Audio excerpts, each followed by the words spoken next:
Welcome back. Episode 20. 20, the big 2-0. Holy jumping. Look at us go. Okay, so we're going to jump right into it. We're getting close to the trade deadline. It is Tuesday today. Trade deadline is Friday. So, and we have some pretty big up. trades to talk about already. Now, there's a lot of big names still out there, but there's been a couple that have already been taken off the trade bait list. For example, the first trade going in order of the last week. The first trade we're going to talk about is that big trade between the Colorado Avalanche and the New York Rangers. So, going to the Colorado Avalanche, you have Ryan Lindgren, second pair D-man. Jimmy Vesey, left winger. Hank Kempf, a very young, probably career AHL defenseman. Then you also have Calvin DeHaan going to the Rangers with Juuso Parssinen, a conditional 2025 second and a conditional 2025 fourth. And that is your trade. Where do you want to start? It's an interesting trade. Calvin DeHaan hasn't been great for the Avs, but he also hasn't been that bad. I think they've definitely upgraded themselves 100%. with the move. 100%. Calvin DeHaan, I mean, he's a pretty average body type player. He's 33 years old, so he's getting a little bit up there. I mean, he was drafted 12th overall back in 2009 by the Islanders. But what you'd expect to get for a 12th overall pick as a defenseman, that's putting a lot of eggs in that basket. And he's been an okay defenseman.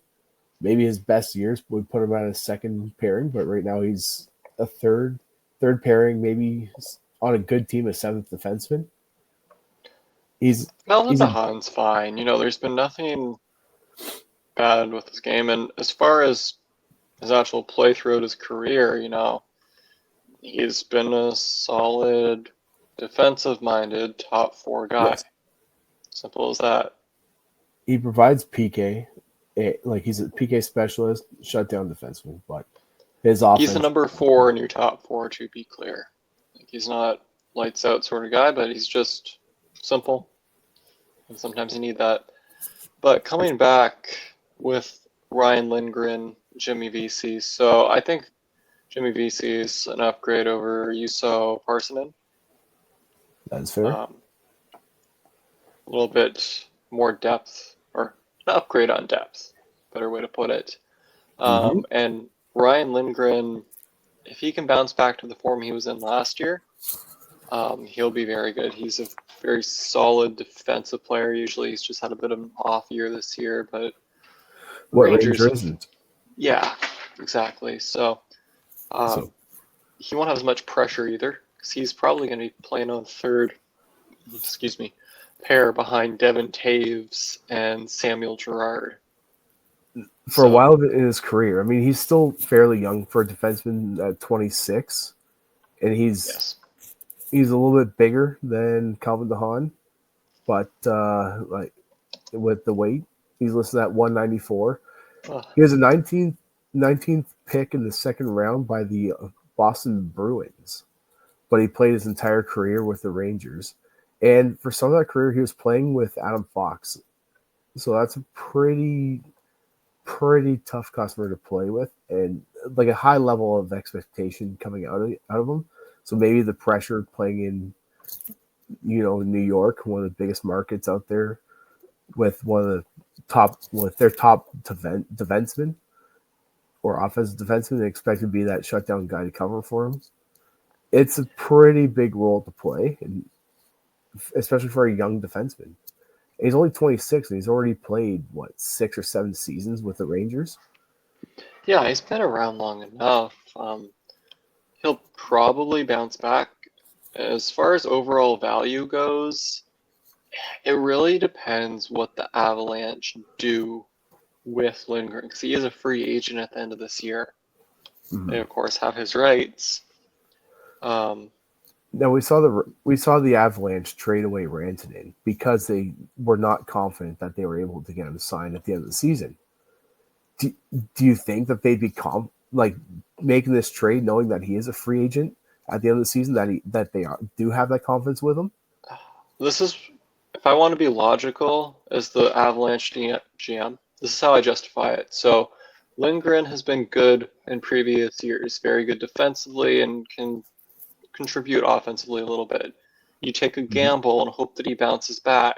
You don't have to worry about getting him signed right away. You wait and see what happens. So if he does well for you in that third pairing role, try and sign him. If he doesn't do well, you let him go.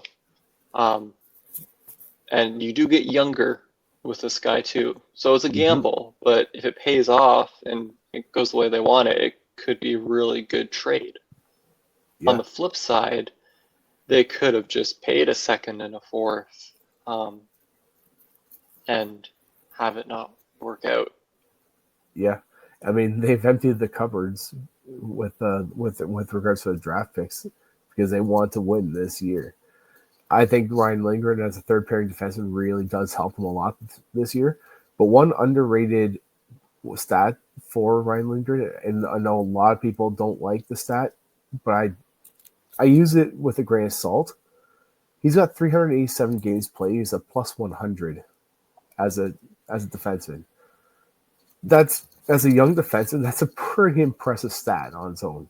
Now he's playing plus minus. I think it can be used, but it has to be used in combination with other stats, and you can't just rely on it because it is a team stat to some extent. But yes, I see what you're saying. It's a fair point. It's pretty significant in my eyes in that sense, just because the Rangers had a couple of good years, but they haven't been great in his entire career.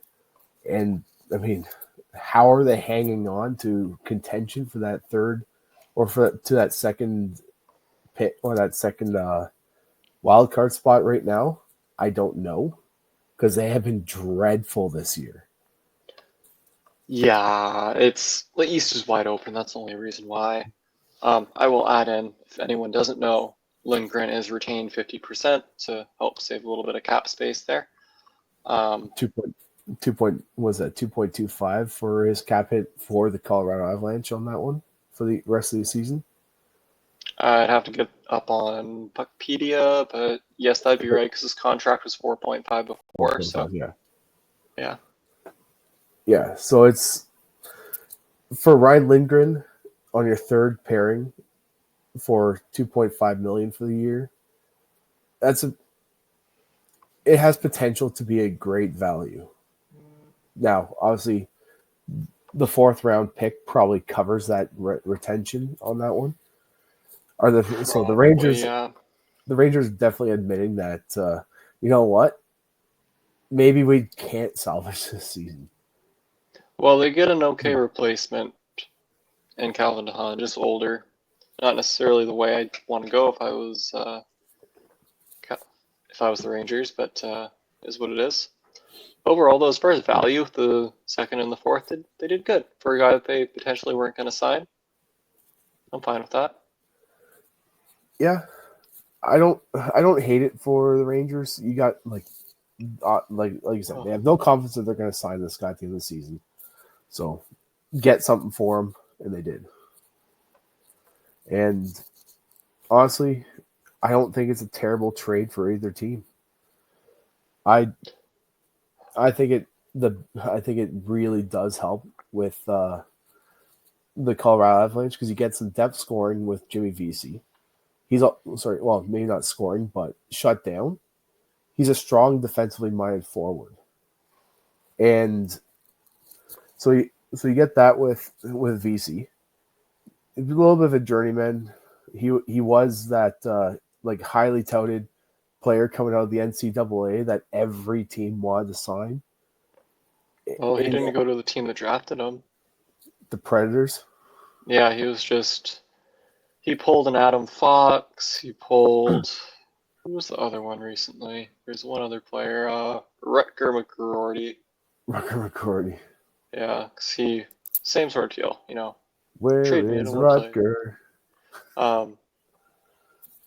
But yeah, overall, I'd give honestly the Rangers the edge in this, unless Lindgren bounces back and the Avs re-sign him. If that happens, then it changes things. But for now, the Rangers win. And so he's going to be playing for the Colorado Avalanche. They have a very strong decor, and he's going to be playing a lesser role. They're bringing him in, like they're bringing him in for his PK, his defensive play, and I like it. I like it because it has. I think the ceiling is much higher for the Colorado Avalanche on this one than it is for the Rangers. Agreed, but the floor is also a lot lower. That's fair. I mean, like I said, gamble. Yeah, you brought in Hank Kemp. That's likely just to make the contracts work. Because, like right now, he's playing for I think it's Cornell University. Okay. And he's got 127 games played over I think 4 seasons. And he's sitting at 25 points. But so like those aren't insane numbers at the NCAA level. No. So he might be like a second pairing in your AHL team if you sign him because he's still unsigned. He wasn't signed with the Rangers, so it's just a roster spot that they're trying to open up likely. He wasn't signed with the Rangers? No, he was unsigned. Okay, then it wasn't any contract stuff. It was just value. So anyway, next trade in our segment here, we have Gustav Nyquist to the Wild in exchange for a second-round pick. An aging vet of 842 games thus far, and it's a good depth wing pickup for the Wild. He's a rush playmaker.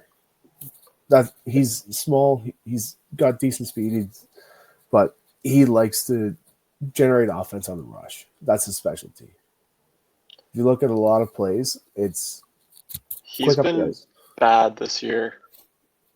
He's also playing for the Predators. He's got nobody to play with in that sense. He has everyone to play with. All the Predators have been bad, but second's a lot to pay. I would say so. Like I would have rather see a third than a second. Yeah, he is 50% retained, but even at that, and it's a 2026 pick too. So it's I haven't been a fan of Barry Trotz a lot, but I think he's done well. What he does with that pick, we'll see. But that's up to the scouting staff. Yeah, I like it. I mean, he's averaging about 0.4 points a game as a third or fourth line center. Or sorry, it's not center, winger. He has. Excuse me. Christ. Yeah, he's got 317. I think 0.4 would be about right. Because he has 21 points in 57 games this year. There you go. Yeah. So searched up. It's a decent little pickup for the Wild at a high price. I honestly don't understand it from their point of view unless they know something I don't, like unless Kaprizov is coming back a lot sooner than expected.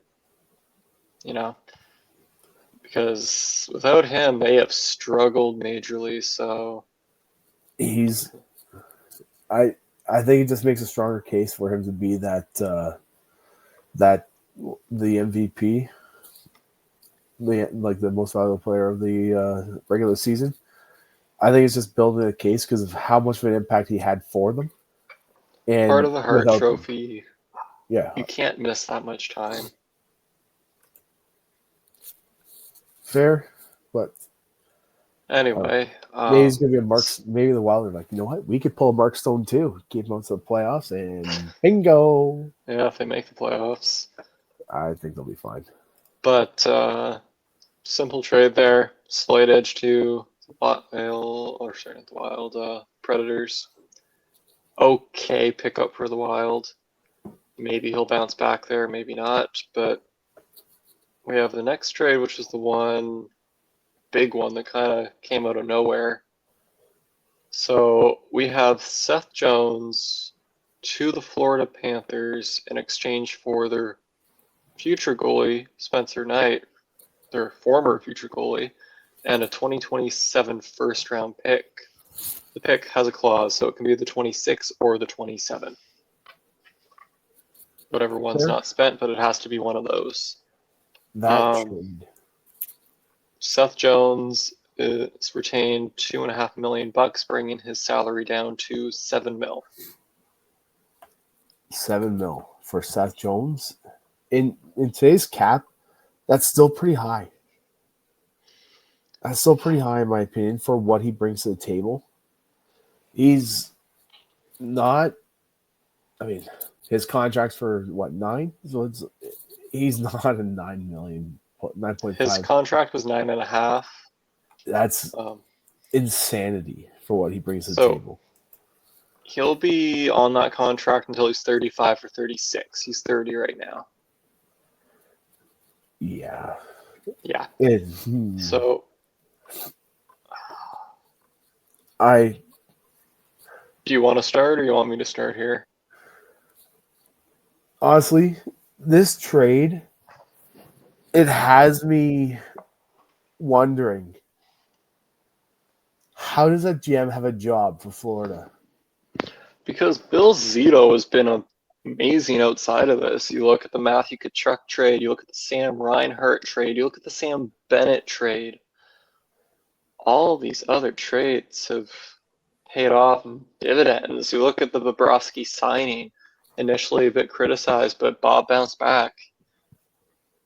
This is really the first move that I've seen Florida do and thought to myself, what the hell are you doing? Gustav Forsling, another one.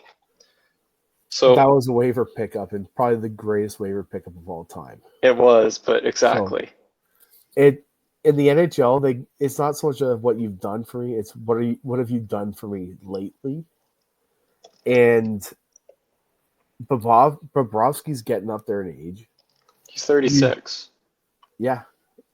He's in his back. He's in the back half of the back nines, and he's an older goalie, and you just trade away your future starter. Yes, who stopped, I think, 46 of 47 shots against in his first game with Chicago. He got there, and 2 days later was their first game, and he was like, I want to play it.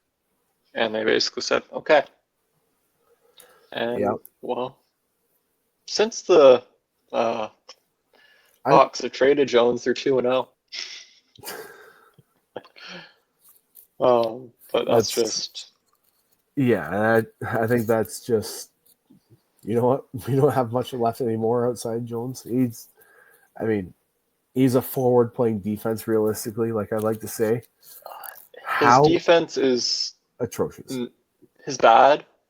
It's just his offense isn't like that Carlson level in his prime or Makar level, Hughes level to make up for it. He doesn't control the game in the same way. And this isn't some young guy anymore. Seth Jones is 30. Mm-hmm. You know, it's pretty much downhill from here. And Jay Fresh, like you like to use a lot, they have him as a number 1 defenseman. You have to play him with like an Aaron Ekblad or like a real shutdown defenseman to That's his make time up for on those ice. goals. Yeah, as a number 1 defenseman. I mean, with Chicago, it's not like they had many other options, but they do coming up. But yes, I get what you mean. They need you have to have like the defensive-ist of the defensive mindset defenseman to play with Seth Jones. This creates some problems for the Panthers. So before this, I guess they still have it, but Aaron Ekblad's a UFA, Sam Bennett's a UFA. Ekblad signed to 7.5 right now. Sam Bennett signed to 4.425. Both those boys are due for raises. And they've just taken $7 million away from the re-signing. So I think Ekblad's gone. I can see a case for that, but I don't think it. I would be very surprised if they trade him before the trade deadline. Same. I think that's an I don't think he's off-season. getting traded. I should say that. I don't think he's getting re-signed though. I think Florida's pushing, and they're like, okay, we're going to keep Jones, buy Ekblad, because if you look at their top six, you have Kachuk's injured right now, but Kachuk, Barkov, Reinhart, Bennett, Verhage. Then it can be Lindell or Rodriguez, Luosterainen, but he had an incredible tournament for Team Finland, Luosterainen. He looks really good.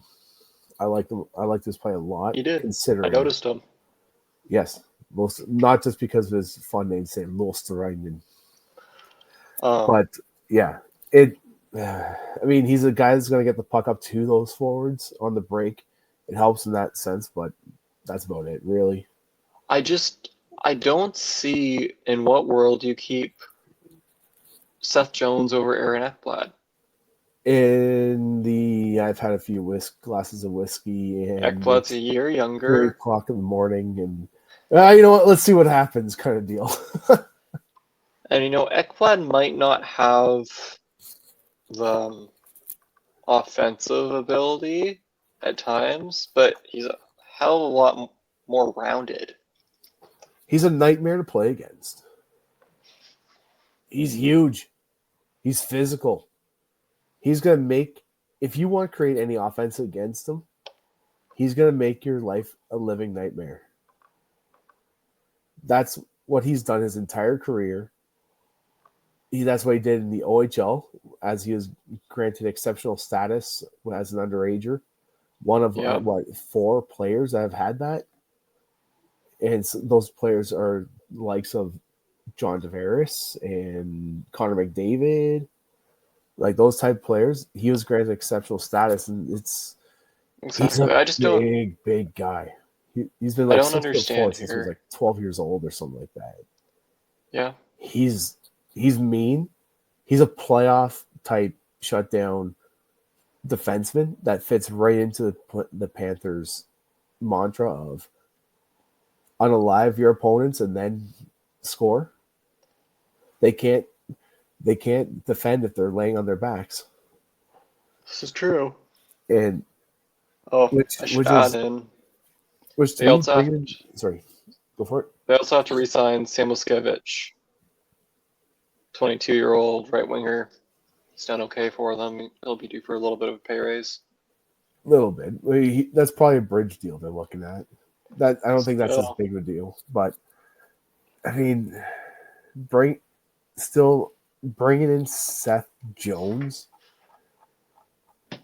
I don't know how he really fits into that system, because like he fits as their number 2 right D man. Like as a Leaf fan, watching the second round for the first time in almost 2 decades, it wasn't much of a second round. The Leafs could quite literally do nothing because of the way Florida just came in, and they're just hit, Florida was a very physical team, for sure. And one of the biggest reasons why they won, why the Leafs couldn't do anything, because you had Radko Gudas literally screaming in Joseph Woll's face. Like, yeah. I'm not going to bring up that photo because most people have probably seen it, but he's literally just screaming his head off in Joseph Woll's face after basically running through the defenseman to create more or less a moving pick for his forwards to come in behind him. And it's like, that's the type of team that they are. And they outwork you. They out-hit you. They've changed since last year, though. They have lost some of that muscle. It's still just the regular season. They play different. They play different. They're a team that they're just get to the playoffs and then do damage. That's what the Florida Panthers do. And I don't see how this year is any different unless they don't get Kachuk back. Kachuk's a huge part of that. Barkov's a huge part of that. He could be back for playoffs.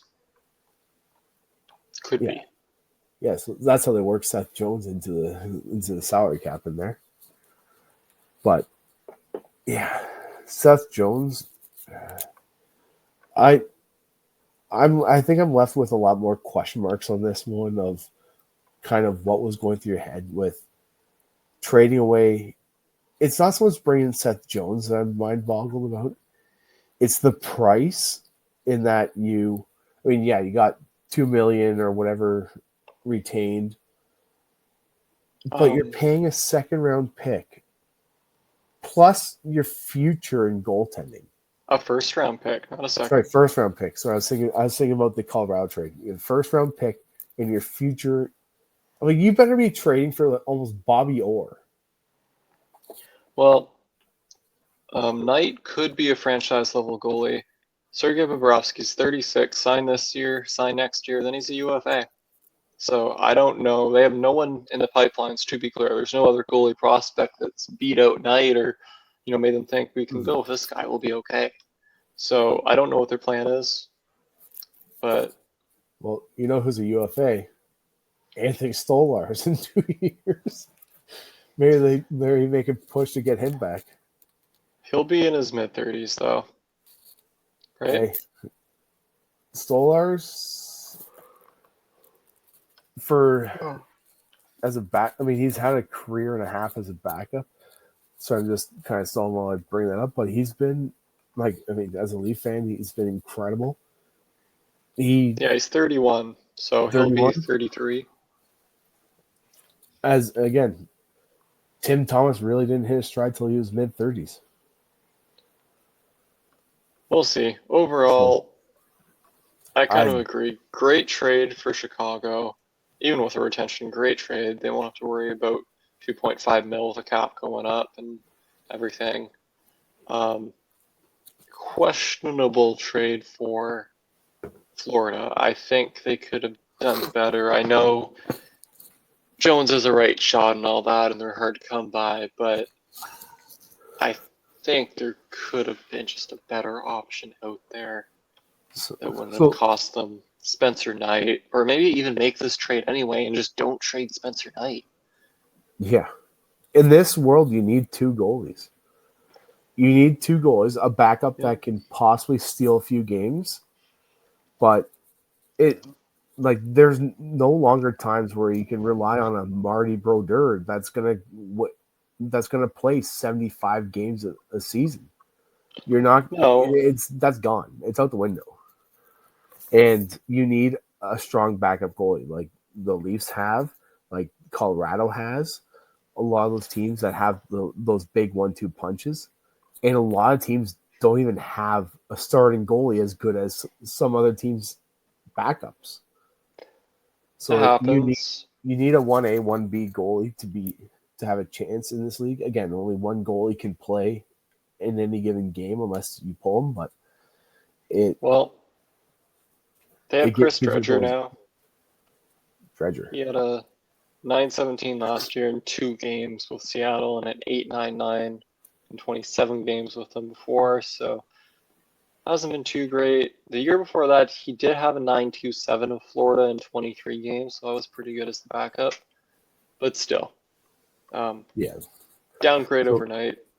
I didn't realize that Seth Jones was actually this big. He is listed at 6'4", 213. Yeah, he's a big dude. He's big. I've never really known him to be like a tough player though.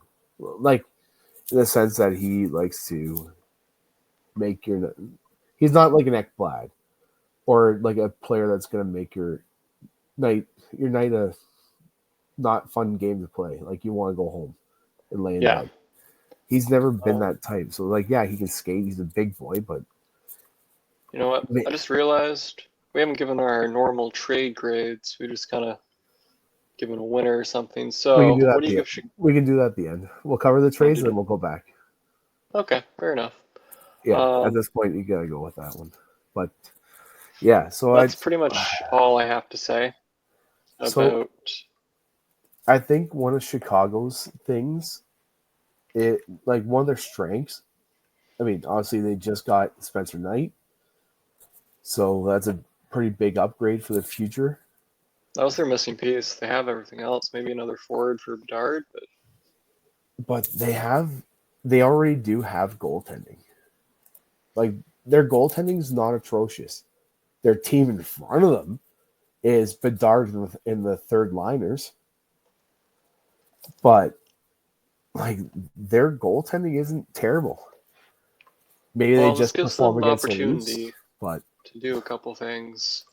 I mean, if you look at their goalies, they have Spencer Knight now, Peter Mrazek, yes, and Laurent Brossoit, who's on IR. Don't know if he's going to come back, but they could easily trade Mrazek. If Brossoit comes back, send him away, get something, and then you have your goalie tandem of the future and Knight and Soderblom. Soderblom's only 25. Noted Leaf killer. Like, it's incredible. That guy just is a brick wall against the Leafs. I mean, he's got 906 on the Chicago Blackhawks. I mean, his record's 8-15. But how are you going to increase that on a team like the Blackhawks? So he's a very good young goalie that I think will do quite all right with it once the Blackhawks actually get better. So their goaltending is definitely their biggest biggest strength. And apparently I can't talk today. But I mean, he's only 25 years old. Like, they have good young goaltending. In the future, it's going to cost them a pretty penny if they keep going the way they're going. But man, their goaltending is not good. Yeah. Can they start? They'll be fine. Along with all their defensemen coming up, they have 4 guys in the minors right now: Ovshanov, Korchinski, Allen, and Dmitry Kuzmin, all decent prospects. Ovshanov went pretty high up to this past draft, so they're pretty well set. They're going to probably pick a forward this year, I'd imagine anyway, with their high pick. I don't know where they'll be drafted, but pick someone who can play with Bedard, and they'll be just fine. I mean, yeah, they're definitely a few years before they're even considering playoff contention.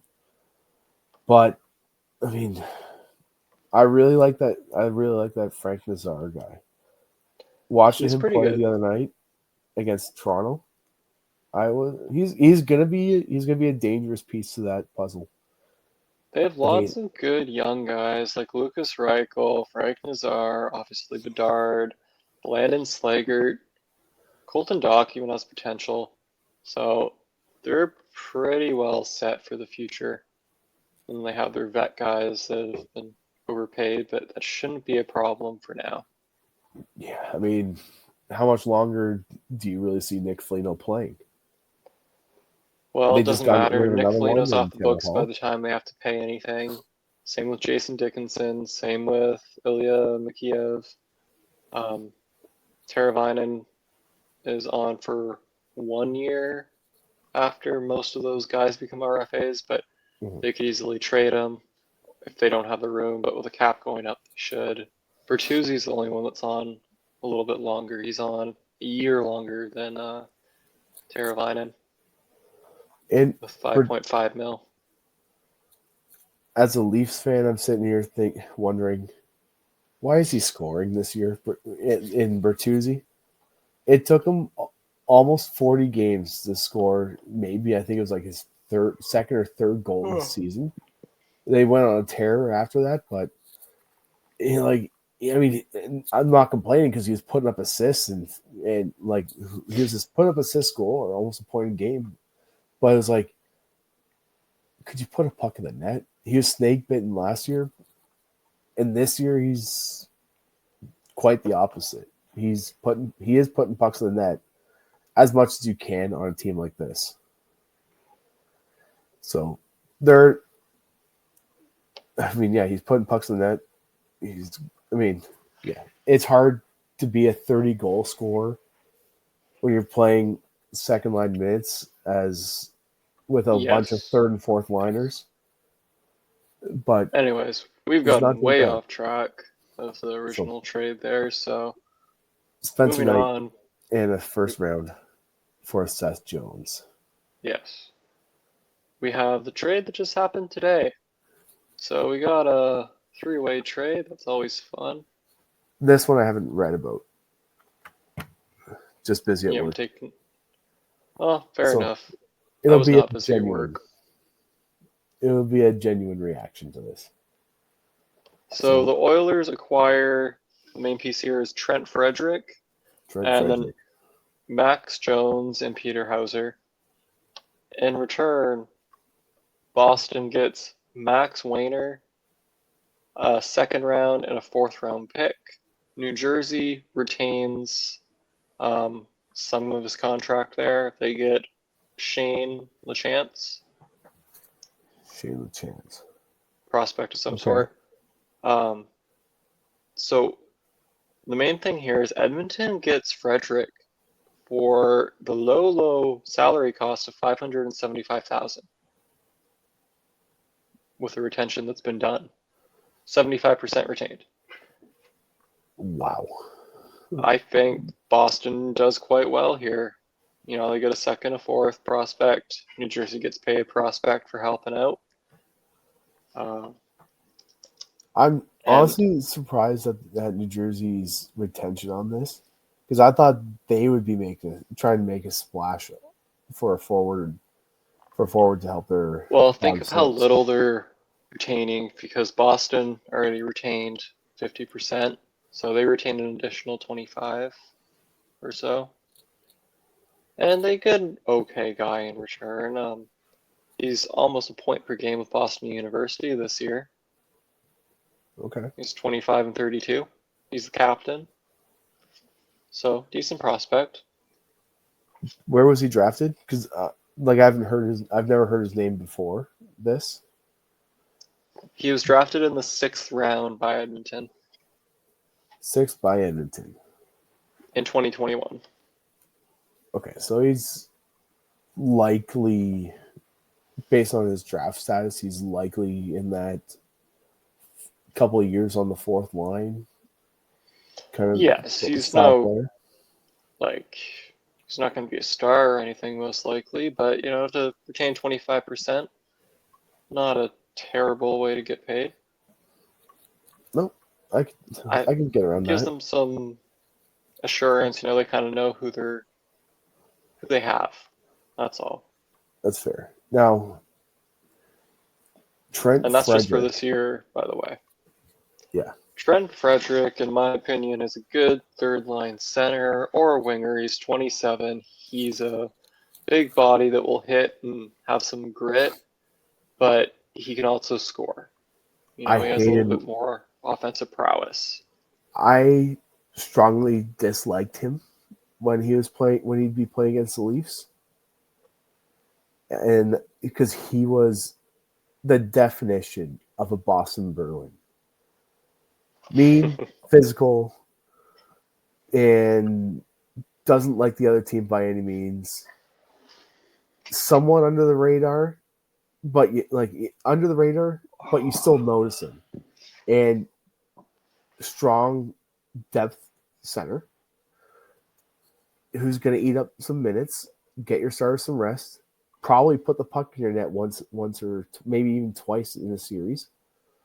And it just makes matching up with the other team much more difficult.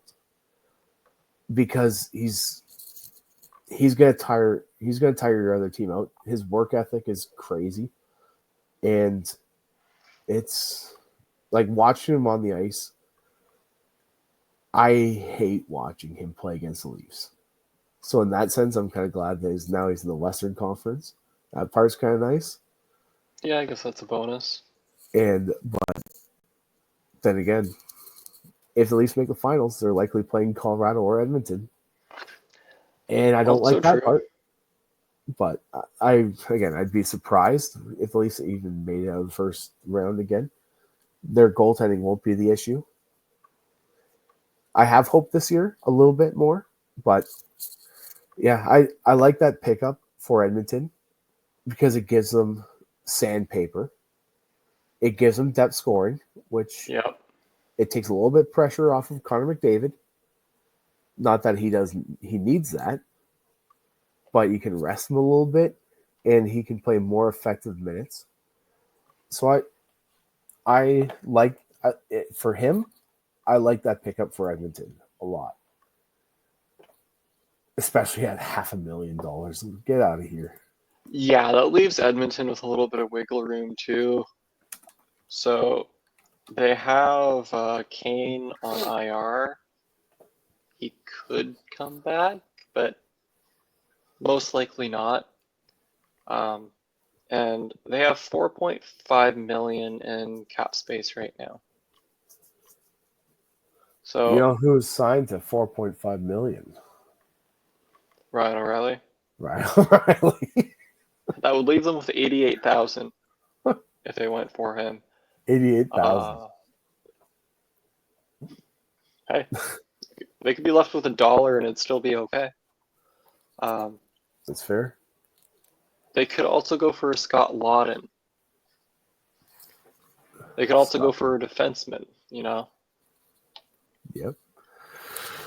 They could. Stan Bowman has come out and said that their goaltending is okay and they will not be changing it. They're going to stick with Stuart Skinner and Calvin Pickard. Episode. I mean, Skinner was good down the stretch and in the playoffs for Edmonton. He just got out-goalied by Bob. He did have a couple breakdowns, but Bobrovsky, you're back on the force. Like our old friend Jay exactly. used to say. Yeah, no, I'm surprised to hear that because I really thought that they'd at least make a push for John Gibson. They talked about that. They don't feel like John Gibson is an upgrade. How does their fans feel about that one? John Gibson has done good this season. Yes. I'll give him that, but he did have a bit of a down year or down time the years before that. So, you know, I can kind of see the point that they're making, but Bennington, we'll see. maybe? I could see them trying to pick up a defenseman. And sorry, Bennington could be a fit there, especially after that. I don't think any St. Louis Blue is really going anywhere. They're a point out of the playoffs, so that'd be a very good deal for St. Louis. They're not gonna just hang up the phone on everyone, but it has to be a very good deal. That's a fair point, but at the same time, I mean, yeah, they're just trying to get in the playoffs because anything can happen in the playoffs. But I don't know. I can't see them making a huge splash in the playoffs, especially considering they'll probably be playing a team like Edmonton. I got a good potential trade. Brandon Carlo. His name's been thrown around. He's a right shot D-man. He's 28. He has 2 years left on his deal at 4.1. 4.1. Okay. Just a good right shot D-man. Good. He's not going to put up any points for you, but he's decent. Now, where do you think he'd be going? Edmonton. They wanted to beef up that decor. Edmonton. Okay. What do you think they're giving up for him? I'd have to look and see what they can afford to give up. Because you're not trading off the roster. No. I don't think they're trading off the roster. Anyway. The way I'm looking at it is using what they have there. Like that cap space that they have. As trading defenseman for defenseman, the only one I could really maybe see would be like a Ty Emberson. Emberson's been good for them though. He has, but but Brandon Carlo's not an upgrade on that one. And I think they prefer to keep their core intact. Like Carlo's excellent defensively. So let me bring up the Edmonton lines right now.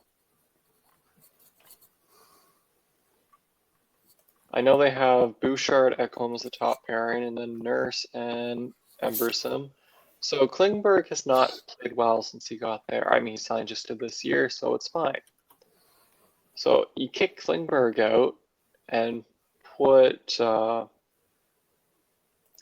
on the third pair, or you put him on the second pair and put Ty Emberson down in the third pair. That'd make more sense. Do that, all of a sudden that's a pretty decent decor. Because Carlo would balance out Nurse's defensive deficiencies. Okay. And Emberson on the third pair would be good because he's done okay on the second pair. And I think Kulak's okay there. With Brandon Carlo, I really thought he was much older than that. Because it feels like he's been a Leaf killer for like a decade. Fair. So enough. I felt like he was older than that, but now thinking about it, it's like he's been doing this since he was the year he was drafted. Just Brandon Carlo plays Leaf killer. Been playing like a 30-year-old vet for a decade, and he's only 26. Anyway, we could speculate about trades here all day. I can think of dozens and dozens of possibilities, but it's coming. All the trades are going to happen. I'll run through TSN's top 10 here of the trade bait board. So we have Brock Nelson at number 1. Basically, the way I see it, either he's going to get traded or the Islanders are stupid. One of the two. Or both. Or both. It's possible. Brock Besser's number 2. I feel like he won't get traded. There's a mutual interest between the Canucks and him. He has loyalty to the Canucks. The Canucks want him to stay. So even if they don't sign him by the deadline, I could see them just pushing and trying to work something out. It's just a issue with term right now. Yep. Then we have Scott Lawton. Scott Lawton would be high on my list, yeah. Brock Besser, I would put money on him not moving. I don't think he's going to move either. They're still playing for a playoff spot. He's having a bit of a down year, but the cancer's gone. By cancer, I mean JT Miller. Yeah, so we'll see what they do. Pettersson's basically come out and said that he hasn't been good, and he's now going to do better. I'm going to do better. You mean better than that? Like, who the players who's doing better than him? Your favorite? Matt Rempe. Matt Rempe has more 2025 goals than Elias Pettersson does. We're talking about the forward, not the defenseman. Yep.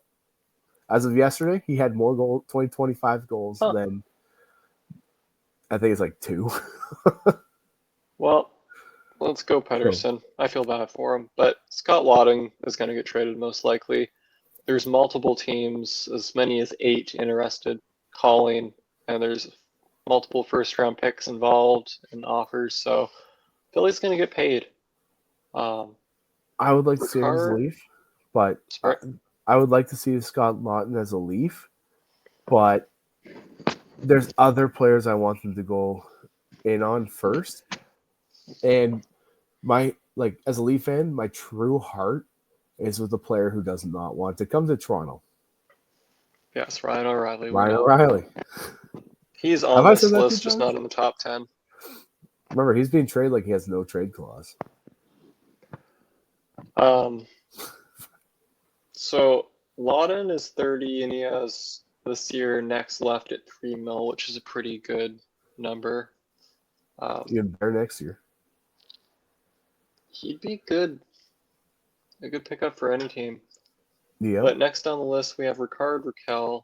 This is a bit of a tougher sell. Rakell has done very good this year. He's bounced back. He had an amazing Four Nations. Like he was like the, against like in that Canada-Sweden game.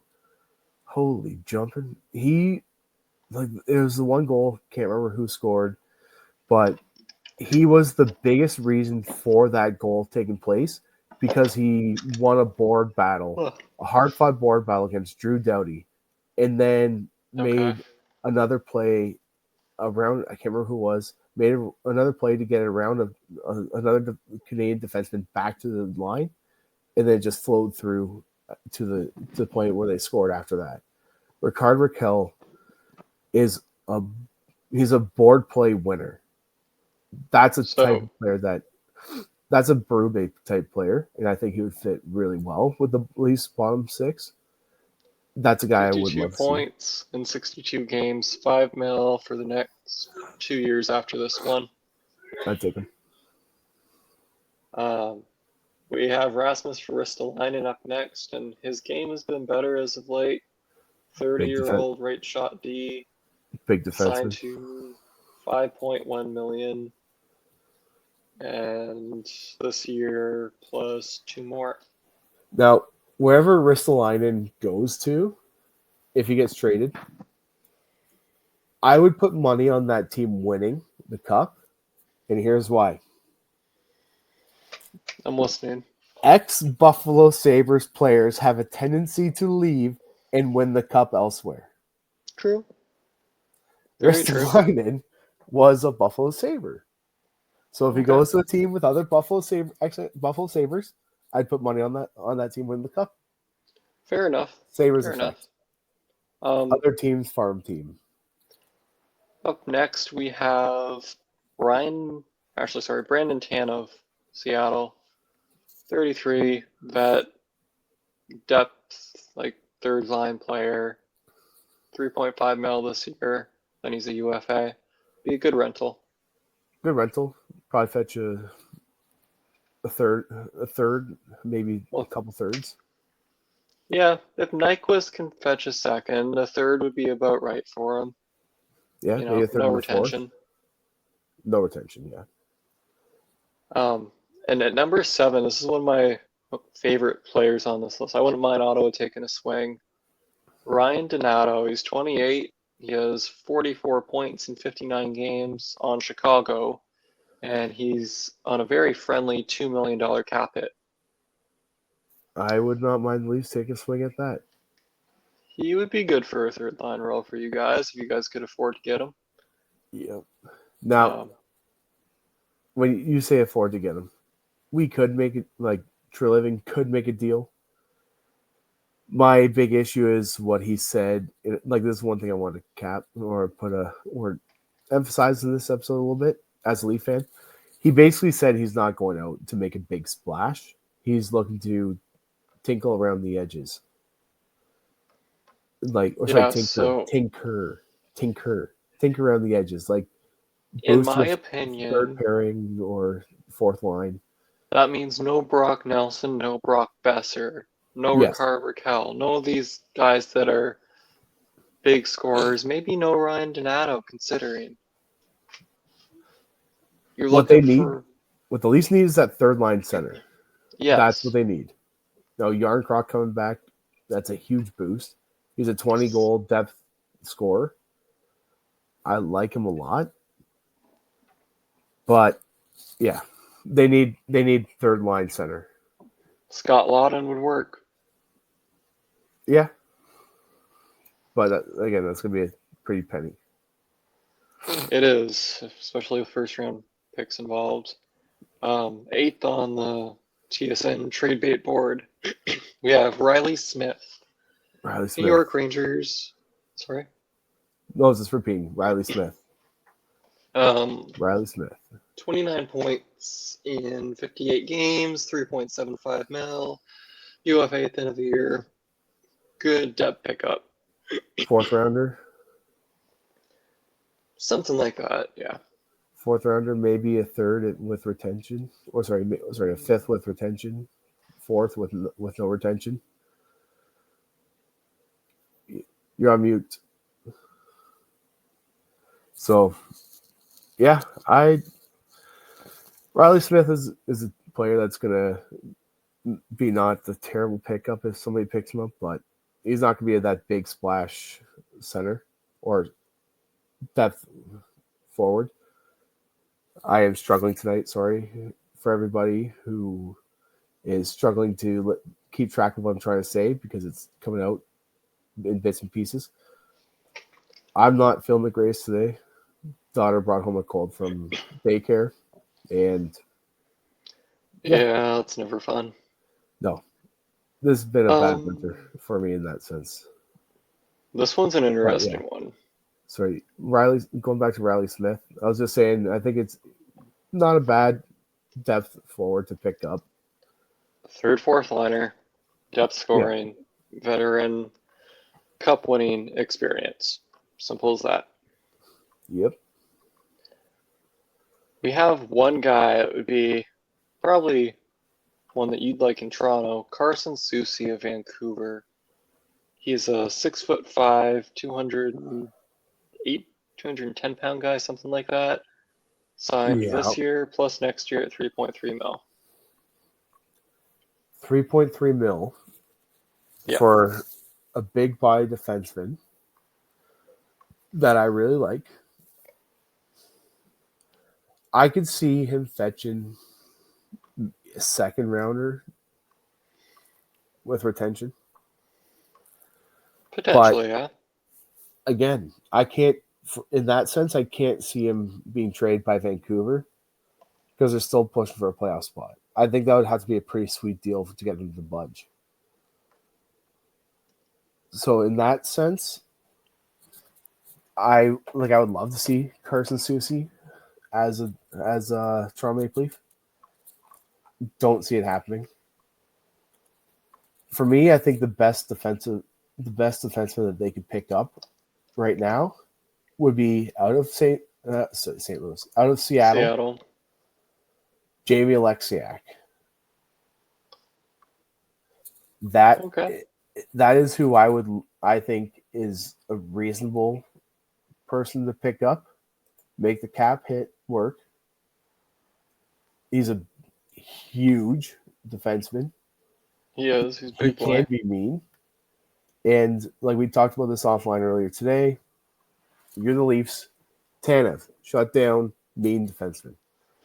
Jake McCabe, offensive defenseman, mean, hard to play against, and he's got an attitude.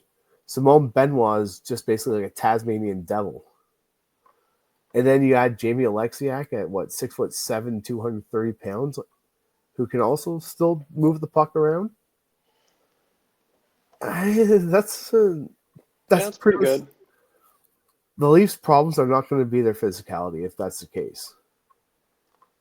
So I would love to see Alexiak as a Leaf for the rest of the season. That would be very lovely.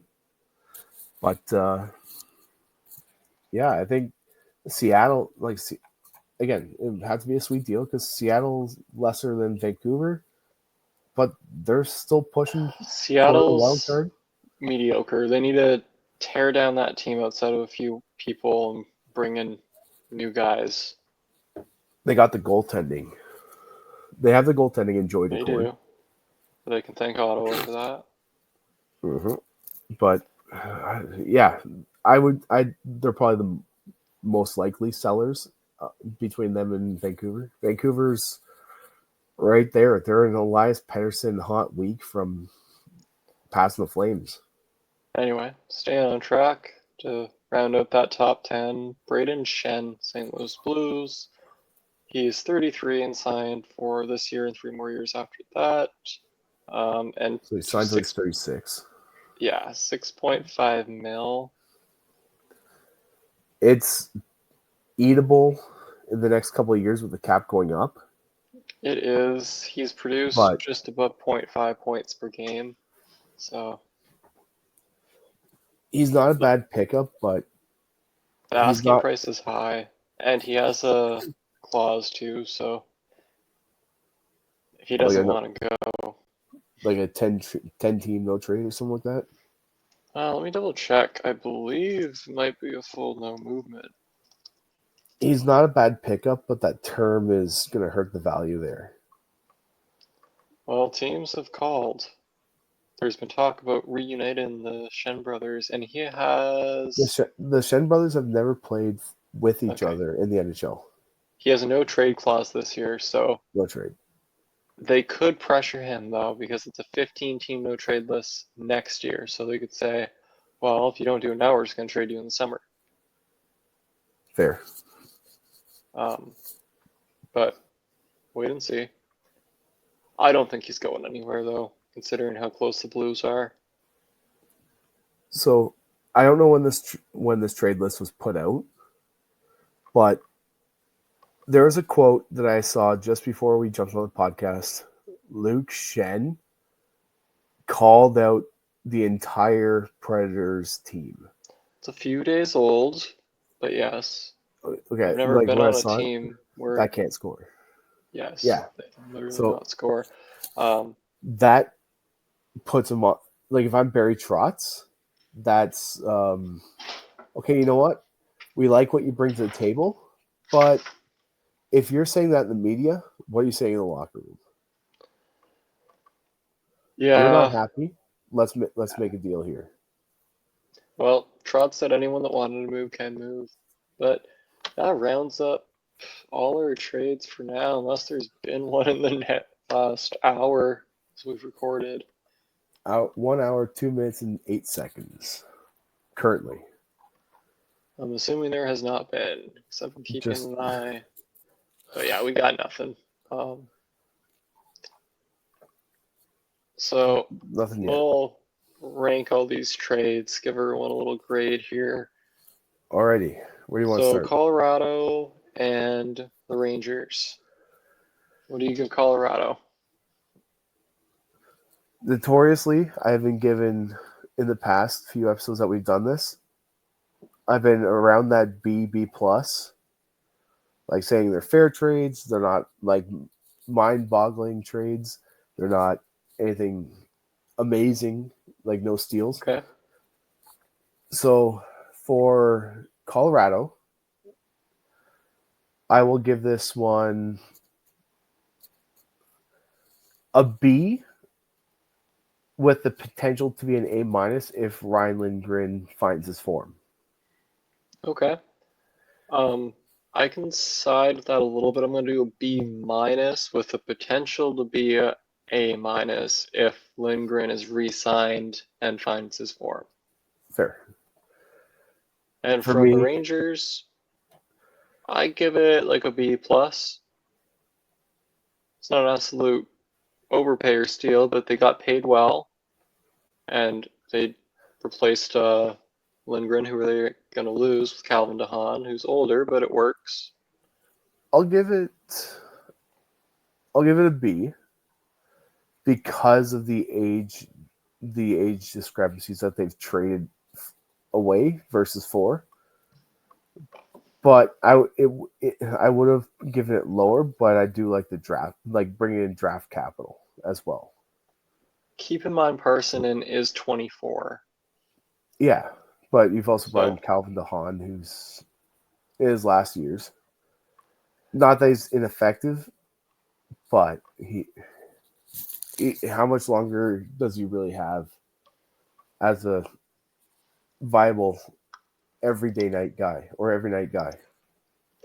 Yes, so VC is 31. Keep that in mind too.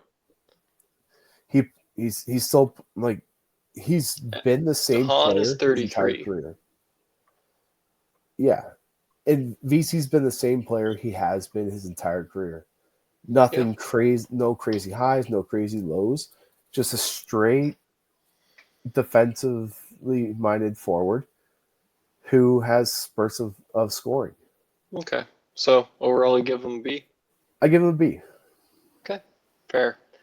Minnesota and Nashville. So second to Nashville in exchange for Gustav Nyquist with retention heading to the Wild. I'll let you go first. I'll start with Nashville.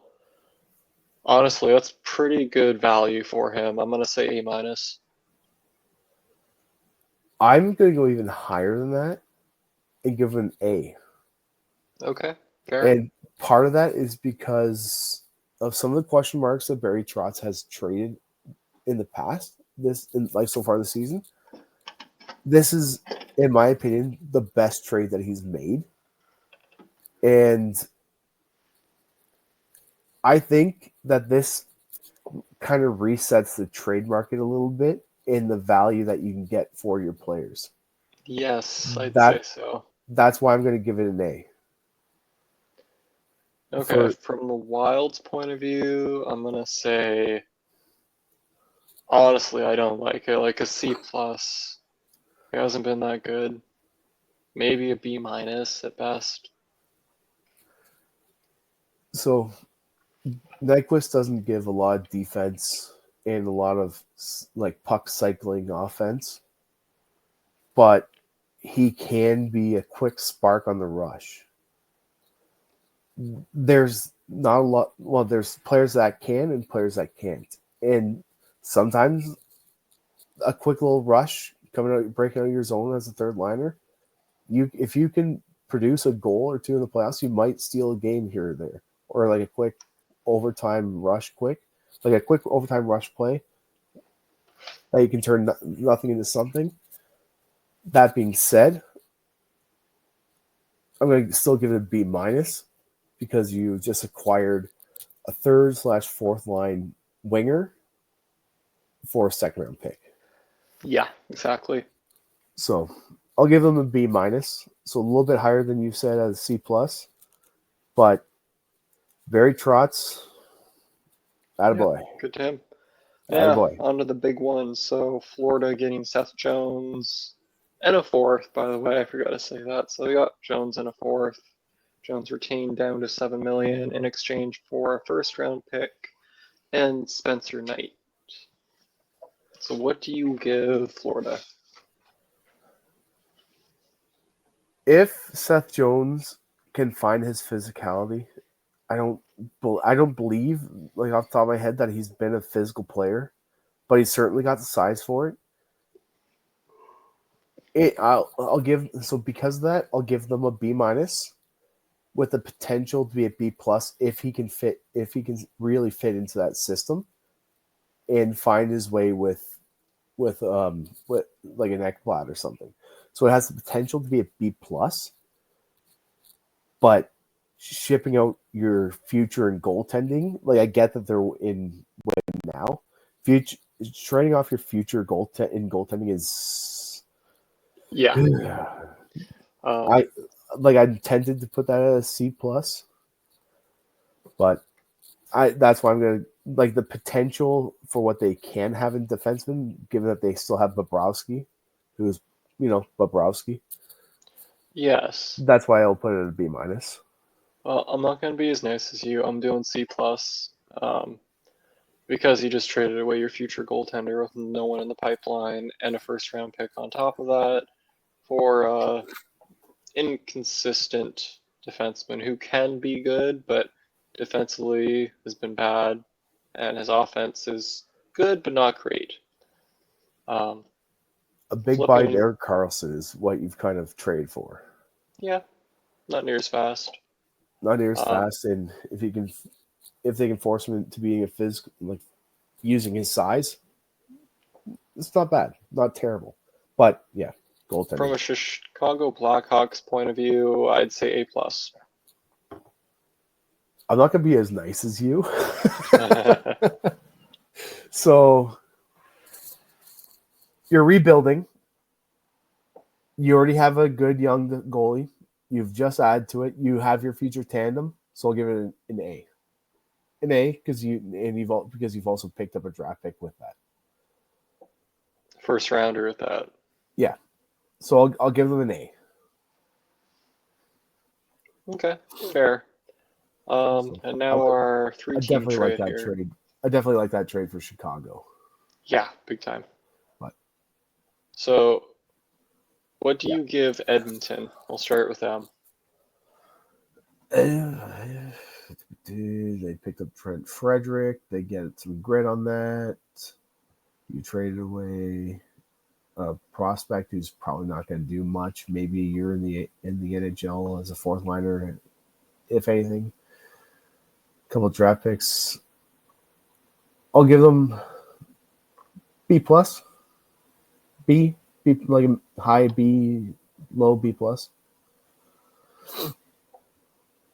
That's pretty fair. I like the retention. I'll say B plus as well. It's good. It's not game breaking, but it's good addition to their team without spending a lot of assets or spending a lot of cap space. Now, one thing we didn't touch on with Trent Frederick, I would be interested to see because he's very much a board play type player. He wins puck battles along boards. I'm wondering if maybe that's an asset for like a Leon Draisaitl or maybe McDavid and Hyman, someone to get that puck back quickly, transition. I can see that play happening. I mean, you have your third line having the other team in to their zone. Here comes McDavid and Hyman, or here comes Leon Draisaitl over the boards. Trent Frederick, you dump and chase. Frederick goes steaming in, picks the puck, gives it to him, and says, "Here you go, boys, have fun," and then jumps off to the bench. That's a very specific scenario, but it is very specific. What I will say to that is it's always good to have someone who can do that. Draisaitl's excellent at it. McDavid's excellent at it. But adding someone that can do it doesn't hurt. So, yes, it's good acquisition there. From Boston's point of view, I think they did pretty well. They retained a little bit for this year. They get a defensive prospect, a second and a fourth. I'd say A minus. An A minus? It's very good value back. I'm just looking up one quick thing that I didn't mention before. Okay, I didn't really know how old Frederick is because he just feels like he's been like Brandon Carlo, a leaf killer. 28? Yeah, 27, 28. So he's in his prime, obviously. That's usually when forwards hit it. So for Boston, they finally signaled that they're looking to rebuild with this one. Debatable, but continue. Or maybe retooling, but yeah, I think they're rebuilding. And I'm going to give it, you said A minus? I'm not going to be as nice, maybe a B plus. Fair. I was debating between the two. Yeah. But I'd be happy with it. For the Devils, I'm not going to get too far into it because they retain for an AHL depth. Honestly, it's a 1-year retention on someone who could be and you get someone who could be a third or fourth liner. B. Doesn't hurt anything. It's not guaranteed to do anything. Simple as that. I agree with that 100%. I agree with that. I think that's fair. Okay, well. So, just before we sign off, I did say I wanted to cover this one. Yes, because I'm a Leaf fan. But the reason why I kind of want to cover this one a little bit. Just go, Dave. Just go. Because it kind of, in a way, sums up the Pittsburgh Penguins season. Because in the sense, when you think about it in the sense that Crosby Dave's going to go ahead and just talk about what happened, and he's covering it because he's a Leafs fan, not because of that bullshit. No, because Crosby was promised a competitive team. So from that sense, the Matthew Nyes goal Sign that guy to 20 years if you could. Love it. But so I'm just pulling up the visualizer from the NHL Network. I love it. Setting the scenario for non-Leaf fans. The Pittsburgh Penguins are tied with the Toronto Maple Leafs with 5.7 seconds left in the second period. They have an offensive zone face-off. John Tavares just tied it up about 50 seconds before. And this is why this sums up the Pittsburgh Penguins season for me, because you have an offensive zone face-off with 5.7 seconds left. Whether you win or lose, it should not result in a goal against, which is exactly what happens. It ends up as a goal against, even though the Pittsburgh, Evgeny Malkin won the puck back to Erik Karlsson. That's why I wanted to cover this. I'm pulling up the game visualizer here. I'm going to share my screen quickly. I finally have it up. A little bit of a delay for that. Sorry, my honest It's okay. We know you're slow. And where are we here? Here we go. So this is the scenario. You have Joseph Woll in net, Matthew Nyes, Mitch Marner on the ice. Matthews take the face-off. Sorry, it wasn't Malkin. It was actually Crosby. Malkin's at the point with Erik Karlsson basically ready to receive this face-off, knowing that you have Sidney Crosby taking it. Very likely that he's winning that even against Austin Matthews.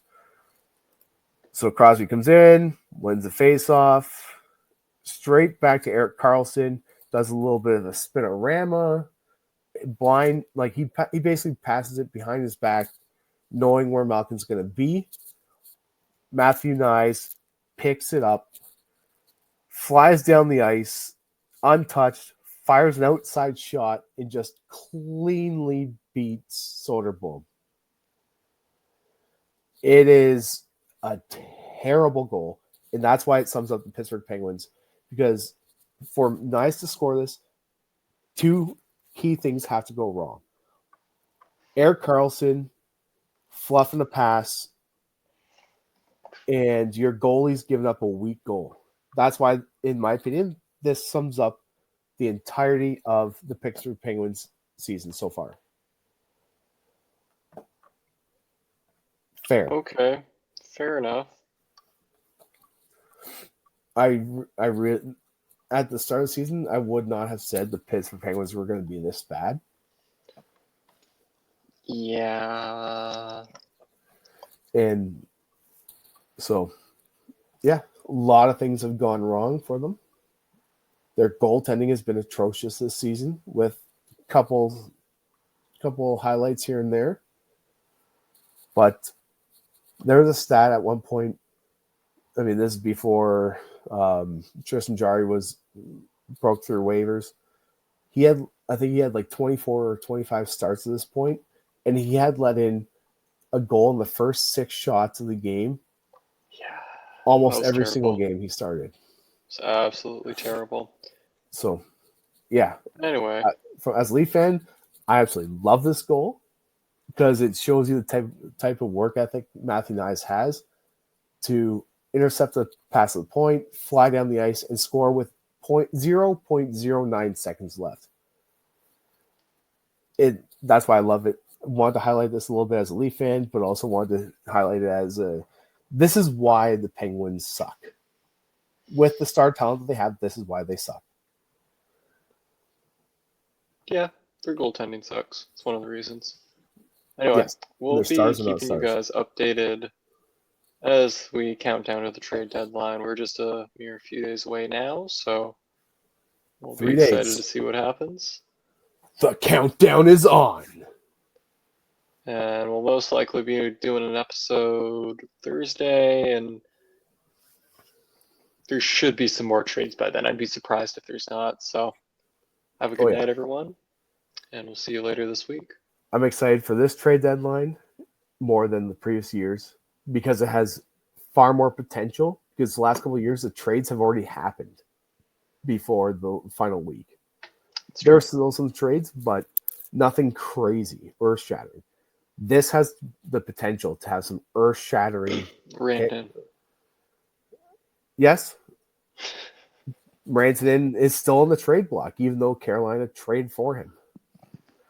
Yes, but that was pretty crazy.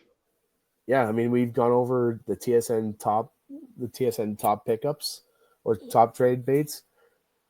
They still have players like Jamie Alexiak on they're up there. Luke Schen's probably on the trading block after his contract he just made. He's on the list. Elias Pettersson still. I mean, the Vancouver Canucks have said they were giving him, but they won't do anything with him till the summer if you're going to let the rest of the season play out. But anyways, Barry Trotz doing what Barry Trotz does outside of this one trade that he's done. Chris Drury, who's still trying to find an identity. Dave. We will continue this. It's exciting, is what I'm getting at. The trade bait list is immense. Yes, so you can join us for episode 21. See you guys later. All the best.